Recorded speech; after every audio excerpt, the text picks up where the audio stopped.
तुलगमा युद्ध नीति। बाबर ने यह युद्ध नीति खानवा युद्ध में राणा सागा के अगेंस्ट यूज़ की थी और बाबर ने यह युद्ध नीति उज़्बेकों से सीखी थी। फर्स्ट टाइम उसने इसका यूज़ इब्राहिम लोदी के अगेंस्ट पानीपत के प्रथम युद्ध में किया था, जिसमें कि बाबर की जीत हुई थी। और इस युद्ध नीति में सेना रणभूमि में 4 भागों में बटी होती है।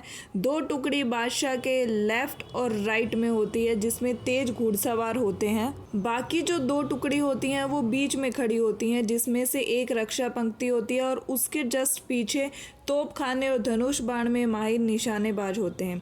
इस युद्ध नीति की खास बात यह थी कि इसमें पूरी सेना एक साथ नहीं लड़ती है, वह एक के बाद एक टुकड़ी में लड़ती है, जिससे कि बची हुई सेना आराम कर सकती है।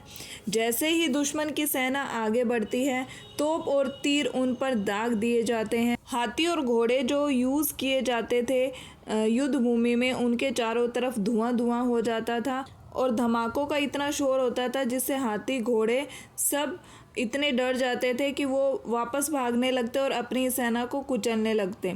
इसी बीच में तेज घुड़सवार आते लेफ़्ट और राइट साइड से और पीछे से आकर हमला करते और तुरंत वापस चले जाते थे। जबकि राजपूती सेना के युद्ध के कुछ नियम थे, जिसमें एक नियम यह भी था कि हम सामने से वार करेंगे। राजस्थान के अंदर ये पहला ऐसा युद्ध था जिसके अंदर तोपों का यूज़ किया गया था। इस युद्ध के बाद बाबर भी डर गया था, क्योंकि उसका भी खूब नुकसान हुआ था।